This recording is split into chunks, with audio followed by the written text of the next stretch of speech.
Morning everybody. Our today's lesson is classification of public debt and methods of debt redemption. అనగా ప్రభుత్వ రుణ వర్గీకరణ మరియు రుణ విమోచన పద్ధతులు. ప్రభుత్వ రుణ వర్గీకరణ మరియు రుణ విమోచన పద్ధతులు. అయితే ఈ లెసన్ స్టార్ట్ చేసే ముందుగా అసలు ప్రభుత్వం ఎందుకు రుణం చేస్తుందో ఒకసారి మనం పునశ్చరణ చేసుకుందాం. సాధారణంగా ప్రభుత్వము తన వ్యయం ఎక్కువగా చేసి దాని సరిపోయిన ఆదాయం సమకూర్చుకోలేకపోతే రుణాలు చేస్తూ ఉంటుంది. దానికోసం దేశంలో అంతర్గతంగా అంటే దేశ పౌరుల నుంచి కానీ వ్యాపార సంస్థల నుంచి కానీ చేస్తూ ఉంటుంది, లేదా విదేశీ ప్రభుత్వాల నుంచి అంతర్జాతీయ సంస్థల నుంచి కూడా రుణాలు చేస్తూ ఉంటాయి. మరి బడ్జెట్ లోటుని కవర్ చేయడానికి ప్రభుత్వము ఈ రుణ సమీకరణ అనే మార్గాన్ని ఎంచుకుంటుంది. అయితే ఇవాళ మన పాఠ్యాంశంలో ఏమిటి అంటే ఈ రుణాన్ని ఎన్ని రకాలుగా వర్గీకరిస్తారు, తర్వాత ప్రభుత్వం తాను తీసుకున్న రుణాన్ని ఏ విధంగా మళ్ళీ రీపే చేస్తుంది అంటే రుణ విమోచన పద్ధతులు, మెథడ్స్ ఆఫ్ డెట్ రిడెంప్షన్, అవి చూద్దాం. అందులో ఫస్ట్ వన్ ఏమిటంటే క్లాసిఫికేషన్ ఆఫ్ పబ్లిక్ డెట్, రుణ వర్గీకరణ. Public debt is of various types. ప్రభుత్వ రుణం అనేది అనేక రకాలుగా మనం వర్గీకరించుకోవచ్చు. అన్ని కూడా రెండేసి కలిపి చెప్తూ ఉంటాను, జాగ్రత్తగా చూడండి. ఫస్ట్ వన్ స్వదేశీ రుణము మరియు విదేశీ రుణము. దీన్నే ఇంటర్నల్ అండ్ ఎక్స్టర్నల్ డెట్ అంటారు. ఇంటర్నల్ అండ్ ఎక్స్టర్నల్ డెట్ సాధారణ నిర్ణయం మనం చూసాం. అది ఏమిటంటే ప్రభుత్వము తన దేశంలో ఉండే పౌరుల దగ్గర నుంచి కానీ, లేదా వ్యాపార సంస్థల నుంచి కానీ, లేదా వాణిజ్య బ్యాంకుల నుంచి కానీ, లేదా కేంద్ర బ్యాంకుల నుంచి కానీ రుణాలు సమీకరిస్తూ ఉంటుంది. అటువంటివన్నీ కూడా మనం ఏమంటామంటే డొమెస్టిక్ లోన్స్, లేదా స్వదేశీ రుణాలు, లేదా ఇంటర్నల్ లోన్స్ అంటూ ఉంటాం. అయితే ఈ విషయంలో డాల్టన్ ఒక మంచి డెఫినేషన్ ఇచ్చాడు. అదేంటో చూడండి. డాల్టన్ ఏమంటాడంటే a loan is internal if subscribed by persons or institutions within the area controlled by the public authority which raises the loan. Controlled by the public authority అంటే ఆ ప్రభుత్వ అధీనంలో ఉండే దేశంలో, అంటే ఆ ప్రభుత్వ అధీనంలో ఉండే ప్రజల వద్ద కానీ, వ్యాపార సంస్థల వద్ద కానీ ప్రభుత్వం వసూలు చేసే రుణాలని, లేదా ప్రభుత్వం సేకరించే రుణాలనే అంతర్గత రుణము లేదా స్వదేశీ రుణము అంటారు. For example purchase of wands by the people and NBFCs, non banking finance companies like LIC, life insurance corporation of India, unit trust of India etcetera. అంటే ఇవన్నీ ఏంటంటే ప్రభుత్వం దేశంలో వ్యక్తుల నుంచి కానీ వ్యాపార సంస్థల నుంచి కానీ రుణాలు సేకరిస్తూ ఉంటుంది. అయితే సాధారణంగా ఈ బాండ్స్ ని ప్రజలు ఏ రూపంలో కొంటూ ఉంటారంటే సామాన్య మానవులందరూ కూడా పోస్ట్ ఆఫీసుల్లో నేషనల్ సేవింగ్ స్కీమ్స్ ద్వారా కానీ, లేదా కిసాన్ వికాస్ పత్రాల ద్వారా కానీ కొంటూ ఉంటారు. ఇవే కాకుండా మన LIC, unit trust of India, అనేక రకాల మ్యూచువల్ ఫండ్స్ కూడా ప్రభుత్వానికి రుణాల రూపంలో అనేక విధాలుగా ద్రవ్యాన్ని సమకూరుస్తూ ఉంటాయి. In the case of external debt, government borrows from foreign governments and international organizations like IBRD, IMF, etc. In the case of external debt, అంటే అంతర్జాతీయ రుణము లేదా విదేశీ రుణము, గవర్నమెంట్ ఏం చేస్తుంది? బారోస్ ఫ్రమ్ ఫారిన్ గవర్నమెంట్స్ అంటే విదేశీ ప్రభుత్వాల నుంచి కానీ, లేదా international organisations like IBRD, IMF, etcetera అంటే ప్రపంచ బ్యాంక్ నుంచి కానీ, లేదా ఏషియన్ డెవలప్మెంట్ బ్యాంక్ నుంచి కానీ, ఇంటర్నేషనల్ మానిటరీ ఫండ్ నుంచి కానీ, లేదా బ్రిక్స్ బ్యాంక్ నుంచి కానీ మన ప్రభుత్వాలు ఏమో రుణాలు చేస్తూ ఉంటాయి. కొన్ని సందర్భాలు ఏంటంటే మిత్ర దేశాల నుంచి కూడా రుణాలు చేస్తూ ఉంటాం. సాధారణంగా అభివృద్ధి చెందిన దేశాల నుంచి రుణాలు సమీకరిస్తూ ఉంటాయి. అయితే అభివృద్ధి చెందిన దేశాలు అంటే మనం ఒక సరళిగానే గమనిస్తూ ఉంటే అభివృద్ధి చెందిన దేశాలు ముఖ్యంగా అమెరికా, ఫ్రాన్సు, ఇంగ్లాండ్ ఇలాంటి దేశాలు ఏం చేస్తూ ఉంటాయంటే తమ యొక్క రక్షణ ఉత్పత్తులు కొనుగోలు చేయడానికి అభివృద్ధి చెందుతున్న దేశాలకు రుణాలు ఇస్తూ ఉంటాయి. మనం చూసాం ఆల్రెడీ. అదేమిటంటే ఫ్రాన్స్ తన మిరేజ్ విమానాలని ఇండియాకి రుణ ప్రాతిపదికపైన అమ్మింది. అదేవిధంగా అనేక దేశాలు, అలాగే సుఖోయ్ విమానాలు, ఇలాంటివన్నీ కూడా యుద్ధ విమానాలు అన్నమాట. వాటన్నిటిని కూడా మన ఇతర దేశాల నుంచి రుణ ప్రాతిపదిక పైన మన ప్రభుత్వం కొనుగోలు చేయడం జరిగింది. మరి అంతర్జాతీయ అంటే ఈ ఇంటర్నేషనల్ గా తమ యొక్క ప్రాబల్యాన్ని పెంచుకోవడానికి కానీ, లేదా అభివృద్ధి చెందిన దేశాల నుంచి ద్రవ్యాన్ని సంపాదించడానికి కానీ అభివృద్ధి చెందిన దేశాలు ఏం చేస్తూ ఉంటాయంటే ఈ విధంగా రక్షణకు సంబంధించిన పరికరాలు, పనిముట్లు ఇవన్నీ కూడా అభివృద్ధి చెందుతున్న దేశాలకు రుణ ప్రాతిపదిక పైన అమ్ముతూ ఉంటాయి అన్నమాట. అయితే అభివృద్ధి చెందుతున్న దేశాలు ఎందుకు వాటిని కొంటాయి అని ఆలోచిస్తే ఈ దేశాల్లో టెక్నాలజీ పెద్దగా డెవలప్ అయ్యి ఉండదు కాబట్టి అప్పుడు ఏమవుతుందంటే ఈ దేశాలు ఆ అభివృద్ధి చెందిన దేశాల నుంచి ఆ రక్షణ పరికరాలని అన్ని కూడా కొనుగోలు చేస్తూ ఉంటాయి. దాన్ని కూడా మన రుణంగానే పరిగణిస్తూ ఉంటాం అనమాట. విదేశీ అయితే ఇక్కడ ఒక డిఫరెన్స్ ఉంది.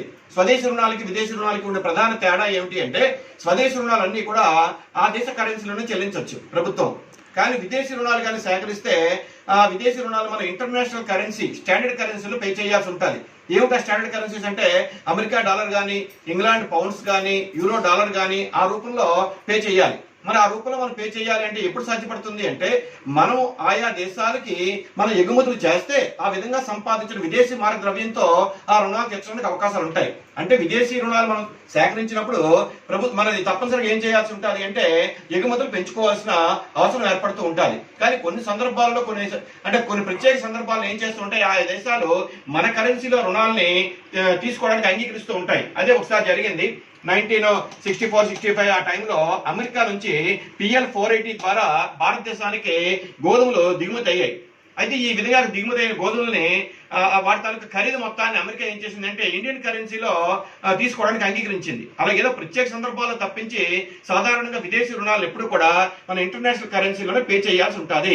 మరి ఇంటర్నేషనల్ కరెన్సీలో పే చేయాలి అంటే తప్పనిసరిగా మన యొక్క ఎగుమతుల యొక్క పరిమాణం పెరగాల్సి ఉంటుంది, లేకపోతే విదేశీ రుణాలు చెల్లించడం కొంచెం కష్టం అవుతుంది అనమాట. ఇది ఇంటర్నల్ లోన్స్ కి ఎక్స్టర్నల్ లోన్ కి ఉండే తేడా. తర్వాత స్వచ్ఛంద రుణము, నిర్బంధ రుణము మరో క్లాసిఫికేషన్. ఇది స్వచ్ఛంద నిర్బంధన పదంలోని పేరులోనే ఉన్నాయి. స్వచ్ఛంద అంటే ఎటువంటి ఒత్తిడి లేకుండా ఒక దేశంలో ఉండే ప్రజలు ఆ ప్రభుత్వానికి ఇచ్చే రుణాలన్నీ కూడా స్వచ్ఛంద రుణాలే, వాటి వాలంటరీ అనొచ్చు మనం.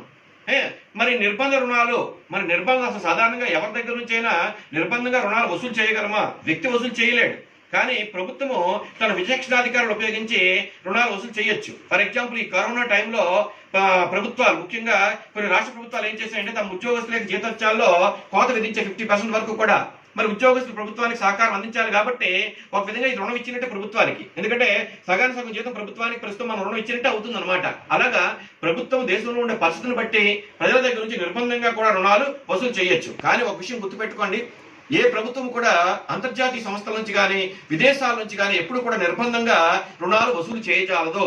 అంటే అక్కడ ఏమవుతుంది, ఆయా ప్రభుత్వాల నుంచి ప్రభుత్వం స్వచ్ఛందంగానే రుణాలు సమీకరించగలదు, కానీ నిర్బంధంగా ఏ ప్రభుత్వం కూడా విదేశాల నుంచి రుణాలు సమీకరించే అవకాశమే లేదు. నిర్బంధంగా రుణాలు సమీకరించే అవకాశం కేవలం స్వదేశీ రుణాలకు మాత్రమే ఉంటుంది, కానీ విదేశీ రుణాలకు ఎప్పుడు కూడా ఉండదు. అదే విషయం చెప్తున్నాను ఇక్కడ. Voluntary debt is a debt which is taken by the government without any force. Without any force అంటే ఎటువంటి నిర్బంధము లేకుండా ప్రభుత్వం దేశంలో ప్రజల దగ్గర నుంచి స్వచ్ఛందంగా వసూలు చేసే రుణాలని మనం స్వచ్ఛంద రుణాలు అంటాం. Sometimes the government compels the people to buy the government bonds in the case of war or any national emergency. ఏమైనా దేశంలో అత్యధిక పరిస్థితులు ఏర్పడి అంటే వార్ సిచ్యువేషన్ కానీ ఏమైనా అలాంటి అత్యవసర పరిస్థితులు కానీ ఏర్పడితే ప్రభుత్వం ఏం చేస్తుంటే తన యొక్క వ్యయాన్ని తట్టుకోవడానికి ప్రజలపైన నిర్బంధంగా ప్రజల దగ్గర నిర్బంధంగా రుణాలు వసూలు చేయొచ్చు. ఇలాంటి పరిస్థితి ఒకసారి ఎదురైంది. అది ఎప్పుడంటే 1974-75లో అప్పుడు ఆర్థిక పరిస్థితి బాగోలేక ప్రభుత్వం ఏం చేసిందంటే ప్రభుత్వ ఉద్యోగుల యొక్క జీతభత్యాల్లో కోత విధించింది.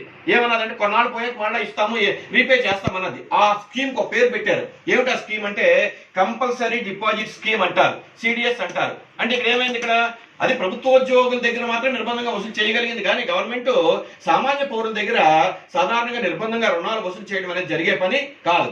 అంచేత నిర్బంధ రుణము స్వచ్ఛంద రుణం ఆలోచించాలి అంటే నిర్బంధ రుణాన్ని దేశంలో మాత్రమే వసూలు చేయడానికి అవకాశాలు ఉంటాయి.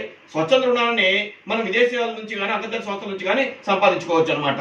ఇది ప్రధానమైన తేడా. ఇంకా మరొక క్లాసిఫికేషన్ ఏమిటి అంటే నిధీకృత రుణము, నిధీకృతము కాని రుణము. దీన్నే ఫండెడ్ అండ్ అన్ఫండెడ్ డెట్ అంటారు. అంటే రుణాల్లో రకాలు ఉన్నాయి. అదేమిటంటే కొన్ని దీర్ఘకాలిక రుణాలు అయి ఉంటాయి, కొన్ని స్వల్పకాలిక రుణాలు అయి ఉంటాయి. సాధారణంగా ప్రపంచ బ్యాంకు నుంచి కానీ లేదా ఏషియన్ డెవలప్మెంట్ బ్యాంక్ నుంచి కానీ బ్రిక్స్ బ్యాంక్ నుంచి కానీ ఇలాంటి అంతర్జాతీయ సంస్థలు తీసుకునే రుణాలు ఇప్పుడు కూడా దీర్ఘకాలిక రుణాలు అయి ఉంటాయి. ఎందుకంటే అవన్నీ 20 ఏళ్ళు 30 ఏళ్ళ కాలపరిమితితో కూడుకొని ఉంటాయి. కొన్ని సందర్భాల్లో గవర్నమెంట్ 1 ఇయర్ లోపు కాలపరిమితి గల రుణాలు కూడా సమీకరిస్తూ ఉంటాయి. వాటిని ఏమంటామంటే షార్ట్ టర్మ్ లోన్స్ అంటారు. అయితే ఈ వీటినే ఆర్థిక పరిభాషలో కొత్త పదాలు వాడారు. ఏమిటా పదాలంటే ఫండెడ్ అండ్ అన్ఫండెడ్ డెట్, నిధీకృత రుణము, నిధీకృతము కాని రుణము. అవే చూద్దాం.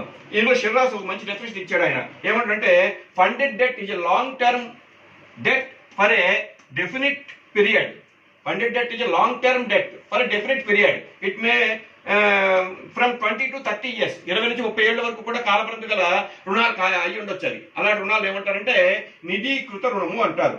Loans taken by for constructing multipurpose project steel plants etcetera. మరి గవర్నమెంట్ దీర్ఘకాల ప్రాతిపదికపైన ఎప్పుడు రుణాలు సమీకరిస్తుంది అంటే ఏమైనా దీర్ఘకాలిక ప్రాజెక్టులు టేకప్ చేయాల్సి వచ్చినప్పుడు భారీ ఎత్తున అమౌంట్ అవసరం అవుతుంది కాబట్టి వాటిని తట్టుకోవడానికి మీట్ అవ్వడానికి గవర్నమెంట్ ఏం చేస్తుంది అంటే దీర్ఘకాలిక రుణాలు అంటే అంతర్జాతీయ సంస్థల నుంచి తెచ్చుకుంటుంది. మన భారతదేశంలో కూడా అనేక సందర్భాలలో ఈ మల్టీపర్పస్ ప్రాజెక్ట్స్ కట్టడానికి కానీ లేదా స్టీల్ ప్లాంట్స్ కట్టడానికి ఇలాంటి వాటి కట్టడానికి ఏంటంటే ప్రభుత్వం దీర్ఘకాలిక రుణాలని సమీకరించింది. ఇంక ఇందులోనే మరొక రకం ఉంది.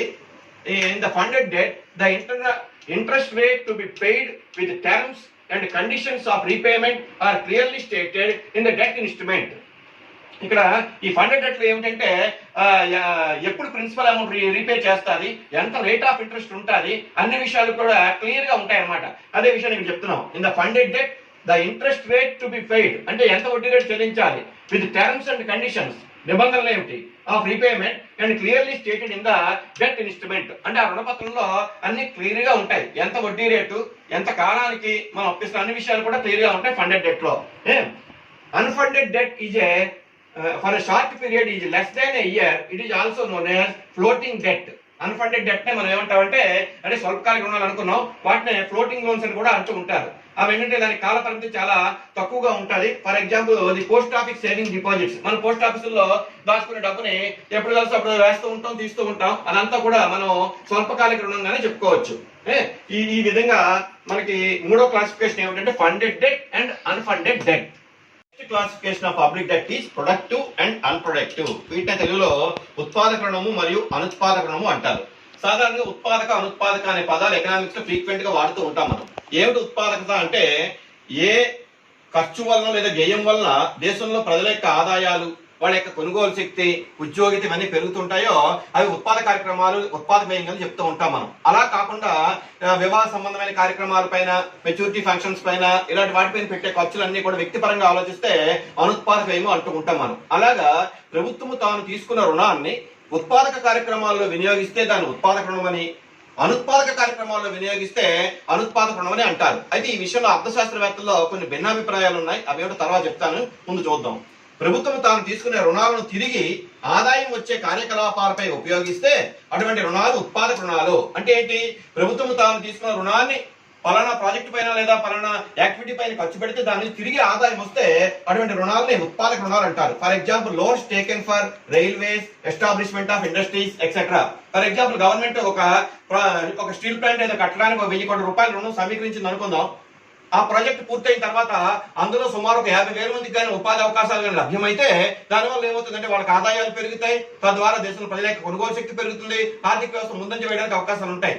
అలాగా అటువంటి అభివృద్ధి కార్యక్రమాల్లో ప్రభుత్వం కానీ తాను తీసుకున్న రుణాలను ఉపయోగిస్తే దాన్ని మనం ఉత్పాదక రుణము అంటాం. అలా ఫర్ ఎగ్జాంపుల్ రైల్వేస్ డెవలప్మెంట్ కానీ, ఇన్ఫ్రాస్ట్రక్చర్ డెవలప్మెంట్ కానీ, ఇరిగేషన్ డెవలప్మెంట్ కానీ ఇవన్నీ కూడా మనం అభివృద్ధి కార్యక్రమాల కింద పరిగణిస్తూ ఉంటాం. అటువంటి అభివృద్ధి కార్యక్రమాల కోసం ప్రభుత్వం తాను తీసుకున్న రుణాన్ని కానీ వినియోగిస్తే that is a productive loan. ప్రభుత్వం తాను తీసుకునే రుణాలు ఎటువంటి ఆదాయాన్ని ప్రత్యక్షంగా ఇవ్వని వాటిపై వెచ్చిస్తే అటువంటి వాటిని అనుత్పాదక రుణాలు అంటారు. అంటే ప్రభుత్వం తాను తీసుకున్న రుణాన్ని ఎటువంటి ఆదాయాన్ని ఇవ్వని వాటిపై వెచ్చిస్తే, ఇందాక మీకు అదే విషయాన్ని చెప్పాను, అభివృద్ధి చెందిన దేశాలు తమ యొక్క ఆయుధాలని అభివృద్ధి చెందుతున్న దేశాలకు అమ్ముతూ ఉన్నాయి. అమెరికా అమ్ముతుంది, ఫ్రాన్స్ అమ్ముతుంది, ఇంగ్లాండ్ అమ్ముతుంది, స్వీడన్ అమ్ముతుంది. బోఫార్స్ గన్స్ మనం స్వీడన్ నుంచి కొన్నాం. అటువంటిప్పుడు ఏమవుతుంది అంటే వాటిని కొనడానికి మన దగ్గర ద్రవ్యం లేనప్పుడు వాళ్ళు ఏం చేస్తారంటే మనకి రుణ ప్రాతిపదికన ఇస్తారండి. దానివల్ల వాళ్ళకి అడ్వాంటేజ్ ఏమిటి అంటే వాళ్ళ యొక్క ఆయుధాలు అమ్ముడుపోతాయి. మనకు కావాల్సింది ఏమిటి అంటే మనం ఆయుధాలు ఉత్పత్తి చేసుకోలేము కాబట్టి వాటిని మనం కొనుగోలు చేస్తూ ఉంటాం. అయితే దీనిపైన ఆర్థికవేత్తలు భిన్నాభిప్రాయాలు ఉన్నాయి.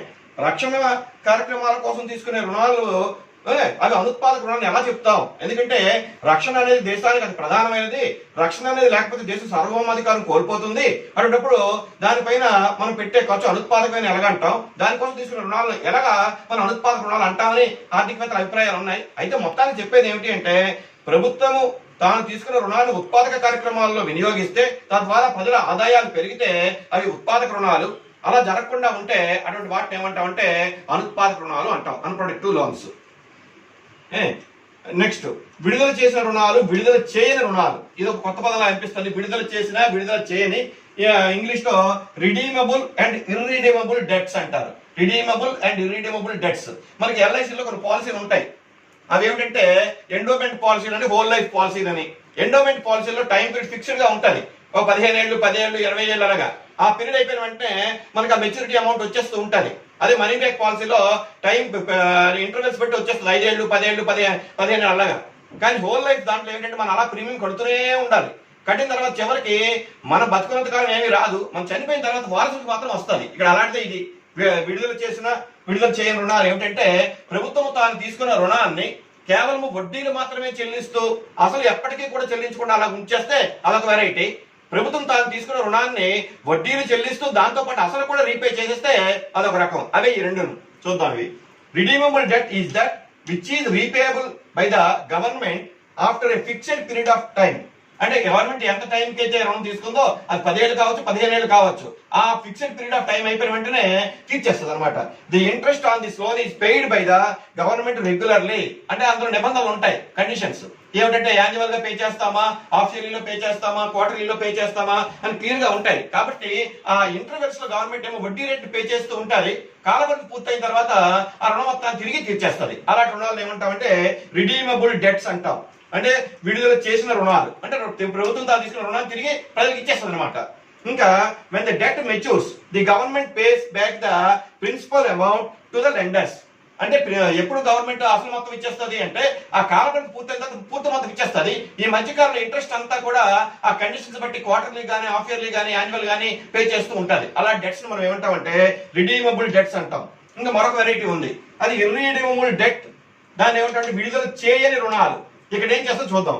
ఇర్రిడీమబుల్ debt is that whose principal amount is not refunded by the government, but interest is paid regularly on such loans for the period of its duration. అంటే ఆ ఎంత కాల పరిమితి వరకు ఉన్నదో ఆ కాల పరిమితి వరకు కూడా గవర్నమెంట్ అలాగా వడ్డీలు మాత్రమే పే చేస్తూ ఉంటది, కానీ ఎట్టి పరిస్థితుల్లో కూడా వాటిపైన అసలు అనేది పే చేయదు. వాటి ఏమంటే విడుదల చేయని రుణాలు. విడుదల చేసే రుణాలు, విడుదల చేయని రుణాలు, వాటిని ఇంగ్లీష్ లో రిడీమబుల్ డెట్ అని, ఇర్రిడీమబుల్ డెట్ అని మనం పిలుస్తూ ఉంటాం. అయితే సాధారణంగా ఏమిటంటే దీనికి ప్రజలు పెద్దగా ఇష్టపడరు. ఎందుకంటే ప్రజలు ప్రభుత్వానికి అప్పించిన తర్వాత తమ అసలు కూడా కావాలని కోరుకుంటారు. అంచేత ప్రజలు బాండ్స్ కొన్నారంటే బాండ్స్ లో క్లియర్ గా టైం పీరియడ్ క్లియర్ గా ఉంటుంది, రేట్ ఆఫ్ ఇంట్రెస్ట్ క్లియర్ గా ఉంటుంది, టర్మ్స్ అండ్ కండిషన్స్ అన్ని క్లియర్ గా ఉంటాయి. అంచేతంటే ప్రజలు ఎక్కువగా దీన్నే ప్రిఫర్ చేస్తారు, రిడీమబుల్ డెట్ నే. ఇర్రిడీమబుల్ డెట్ ఎవరు ప్రిఫర్ చేయరు, కానీ మన సిద్ధాంతం నుంచి నేర్చుకోవాల్సిన అవసరం ఉన్నది కాబట్టి అది కూడా ఒక వర్గీకరణ చెప్తూ ఉన్నాను. So the second part of today's lesson is debt redemption, methods of debt redemption. అంటే ప్రభుత్వం తాను తీసుకున్న రుణాన్ని తిరిగి ఎలా తీర్చాలి, వాటిని మనం రుణ విమోచన పద్ధతులు అంటాం. సో ప్రభుత్వ రుణ విమోచన పద్ధతులు, మెథడ్స్ ఆఫ్ డెట్ రిడెంప్షన్. ప్రభుత్వం తాను చేసిన రుణాన్ని తిరిగి చెల్లించడాన్నే రుణ విమోచనగా పేర్కొనవచ్చును. ఇది విషయాన్ని బాగా గుర్తుపెట్టుకోవాలి. వ్యక్తి అయినా ప్రభుత్వం అయినా ఎప్పుడైనా సరే వాళ్ళు తీసుకున్న రుణాన్ని తిరిగి తీర్చాలి. అది ఒక నైతిక బాధ్యతే కాదు. ఎందుకంటే తీర్చకపోతే ఆ వ్యక్తి అయినా అబాస్ పాలు అవుతాడు, ప్రభుత్వం కూడా అబాస్ పాలు అయిపోతుంది. ఎందుకంటే రేటింగ్ ఏజెన్సీలు ఏమన్నా ఇవన్నీ తర్వాత చెప్తాను. మొత్తానికి ఏంటంటే ప్రభుత్వం తాను తీసుకున్న రుణాన్ని ఏ షరతులపైన తీసుకున్నదో ఆ షరతులను బట్టి తిరిగి తీర్చేయడాన్ని మనం ఏమంటాం అంటే రుణ విమోచన, method of debt redemptions. There are so many methods. అవేంటో చూద్దాం. ఫస్ట్ డెట్ కన్వర్షన్, రుణ పరివర్తనము. ఈ రుణ పరివర్తనము అనేది ఏమవుతుంది అంటే మార్కెట్ లో వడ్డీ రేట్లు బట్టి ప్రభుత్వం రుణాలను పరివర్తన చేస్తూ ఉంటుంది. ఉదాహరణకి ఇది వరకు తీసుకున్న రుణం పైన వడ్డీ రేటు చాలా ఎక్కువ ఉందనుకుందాం. అప్పుడు గవర్నమెంట్ ఏం చేస్తుంది అంటే మార్కెట్ లో వడ్డీ రేటు తగ్గితే వెంటనే ఏం చేస్తుందంటే తాను ఇంతకు ముందు ఎక్కువ వడ్డీ రేటు తీసుకున్న రుణాన్ని తిరిగి తీర్చేసి తక్కువ వడ్డీ రేటు పైన రుణం కానీ లభ్యమైతే ఆ రుణానికి మళ్ళా తీసుకుంటది అనమాట. దాన్ని ఏమంటే డెట్ కన్వర్షన్, రుణ పరివర్తన అంటూ ఉంటాం మనం. అది చూద్దాం. In this method, the debt with high interest rate is converted into a new debt when the market rate of interest falls. అంటే మార్కెట్ లో ఏ కారణం చేతనైనా వడ్డీ రేటు పడిపోతూ ఉంటే ప్రభుత్వం ఏం చేస్తుంది అంటే తాను ఇది వరకు ఎక్కువ వడ్డీ రేటుకి తీసుకున్న రుణాలు తీర్చివేసి మరలా తక్కువ వడ్డీ రేటుకి రుణాలు తీసుకుంటూ ఉంటది. అంటే ఏమిటంటే పాత రుణాన్ని కొత్త రుణంగా మారుస్తుంది. దీన్ని ఏమంటే డెట్ కన్వర్షన్ అంట, రుణ పరివర్తన. ఇంకా రెండవది రుణ విమోచన నిధి, సింకింగ్ ఫండ్. మరి రుణ విమోచన నిధి సాధారణంగా దీర్ఘకాలిక రుణాల పైన గవర్నమెంట్ తీర్చడానికి ఈ పద్ధతి వాడుతుంది. ఉదాహరణకి వరల్డ్ బ్యాంక్ నుంచి మనం 1000 కోట్ల రూపాయలు అప్పు తెచ్చాం అనుకోండి. 1000 కోట్ల రూపాయలు అప్పు తెచ్చాం, 20 ఏళ్ళు తిరిగి తీర్చాలి అనుకుందాం. అయితే వరల్డ్ బ్యాంక్ ఏమిటంటే సింపుల్ గా రేట్ ఆఫ్ ఇంట్రెస్ట్ చాలా స్వల్పంగా విధించింది. మనం అయితే 20 ఏళ్ళ తర్వాత మన 1000 కోట్లకి 100 కోట్లు కలిపి చెల్లించాలి. అంటే 1100 కోట్లు. 1100 కోట్లు చెల్లించాలి 20 ఏళ్ళ తర్వాత. అప్పుడు గవర్నమెంట్ ఏం చేస్తుందంటే ప్రతి సంవత్సరం కూడా తన రెవెన్యూ బడ్జెట్ లో కొంత నిధిని కేటాయించుకుంటూ చేస్తుంది అనమాట. ఒక ఫండ్ రూపంలో ఏర్పాటు చేస్తుంది. ఆ ఫండ్ పేరే రుణ విమోచన నిధి. ప్రతి సంవత్సరం కూడా గవర్నమెంట్ ఉదాహరణకు ఒక 110 కోట్లు అలాగే ఎవ్రీ ఇయర్ ఒక 10 years పాటు వేసింది అనుకుంది లేదా 55 crores అలా వేసింది అనుకో 20 years పాటు. అప్పుడు ఏమవుతుందంటే కాలపరిమితి పూర్తయిన తర్వాత ఈ మొత్తాన్ని సరిపోతుంది. సరిపోయిన తర్వాత ప్రభుత్వం ఏం చేస్తుందంటే ఈ విధంగా సమకూరిన మొత్తంతో ఆ రుణాన్ని తీర్చివేస్తూ ఉంటుంది. దాన్ని ఏమంటామంటే రుణ విమోచన అనేది సింకింగ్ ఫండ్ అంటాం. అదే చూద్దాం. ప్రభుత్వం చేసిన రుణాన్ని తిరిగి చెల్లించడానికి ప్రతి సంవత్సరము తన రెవెన్యూ బడ్జెట్ నుంచి కొంత మొత్తాన్ని రుణ విమోచన నిధికి, దీన్ని సింకింగ్ ఫండ్ అంటారు, రుణ విమోచన నిధికి జమ కట్టడం జరుగుతుంది. ప్రభుత్వం తాను చేసిన రుణం మొత్తం పరిపక్వం అయ్యే కాలానికి అంటే మెచ్యూరిటీ పీరియడ్ అయ్యేసరికి రుణ విమోచన నిధి ఆ రుణానికి సమానం అవుతుంది. అంటే ఏమవుతుంది, ఇక్కడ తనకి డెట్ బడ్డీని తొలగించుకోవడం ఒకేసారి రీపే చేయడం కష్టం కాబట్టి ఎవ్రీ ఇయర్ కూడా కొద్దిగా యాడ్ చేసుకొని ఆ మెచ్యూరిటీ పీరియడ్ వచ్చే నాటికి ఈ మొత్తం సమానం పెట్టారని చూసుకునేది గవర్నమెంట్. అయితే ఇలాంటివన్నీ కూడా ఎప్పుడంటే సాధారణ దీర్ఘకాలిక రుణాలకే ఈ పద్ధతి అనుసరిస్తూ ఉంటుంది. దీన్నే సింకింగ్ ఫండ్ లేదా రుణ విమోచన నిధి అంటాం. నెక్స్ట్ క్యాపిటల్ లెవీ, దీన్నే మూలధన పన్ను అంటాం. సాధారణంగా ప్రభుత్వం ఏమైనా అత్యయిక పరిస్థితుల్లో ఎక్కువగా రుణభారాన్ని మోయాల్సి వచ్చింది అనుకున్నాం. అంటే అత్యయిక పరిస్థితి యుద్ధం కావచ్చు, ఏమైనా ఫ్యామిన్స్ కావచ్చు, ఇలాంటివి ఏమైనా జరిగినప్పుడు ప్రభుత్వం ఎక్కువగా రుణాలు తెచ్చింది. ఆ రుణభారం చాలా ఎక్కువగా ఉందనుకుంటే అప్పుడు ప్రభుత్వం ఏం చేస్తుంది అంటే ఆ రుణభారాన్ని తొలగించుకోవడానికి ఒకే ఒకసారి దేశంలో ప్రజలపైన మూలధన పన్ను వేస్తుంది. కానీ ఇక్కడ ఒక విషయం గుర్తుపెట్టుకోవాలి, ఈ క్యాపిటల్ లెవీ అనేది అందరిపైన వేయకపోవచ్చు. ఇదేంటంటే ప్రోగ్రెసివ్ రేట్లో వేస్తారు. సమాజంలో ఉండే ధనవంతులు వాళ్ళ స్తోమతను బట్టి గవర్నమెంట్ విధిస్తూ ఉంటాయి. అయితే ఇది ఒకసారి వేస్తారు కాబట్టి ప్రజలు పెద్ద బడ్డెన్గా ఫీల్ అవ్వకపోవచ్చు. కానీ దీనిపైన కూడా కొన్ని విమర్శలు ఉన్నాయి. ఏమిటంటే ప్రభుత్వం రుణం తీసుకుంటే ప్రజలందరి కోసం రుణం తీసుకున్నది, సమాజంలో మేము కొంతమంది ఎందుకు ఆ పన్ను కట్టాలి, ఎందుకు ఆ క్యాపిటల్ లెవీ కట్టాలి అనే ఒక భావన సమాజంలో ధనవంతులు ఫీల్ అయ్యే అవకాశాలు ఉంటాయి. What ever it may be, అది ఒక రకంగా ధర్మసమ్మతమే. ఎందుకంటే ధనవంతుల యొక్క పన్ను చెల్లింపు సామర్థ్యం ఎక్కువగా ఉంటుంది కాబట్టి ప్రభుత్వం తన యొక్క రుణభారాన్ని తగ్గించుకోవడానికి వాళ్ళపైన ఈ మూలధన పన్ను వేయడం సమంజసమే అని మరికొందరు ఆర్థికవేత్తల యొక్క అభిప్రాయం. అదే చూద్దాం ఇక్కడ. Capital levy is a once for all tax to redeem a public debt. It is levied on capital assets అనే ప్రోగ్రెసివ్ స్కేల్, అంటే పురోగమన పత్రం విధిస్తుంది. Just after a war or an emergency when the burden of the debt is very heavy, అంటే ప్రభుత్వం యొక్క రుణభారం చాలా ఎక్కువగా ఉంటే అప్పుడు వన్స్ ఫర్ ఆల్ అంటే ఇదే వన్స్ ఫర్ ఆల్ ట్యాక్స్ లాగా ఒకేసారి విధిస్తుంది మూలధన పన్ను. It is called special levy. దీన్నే ప్రత్యేక విధింపు అని కూడా భావిస్తూ ఉంటారు.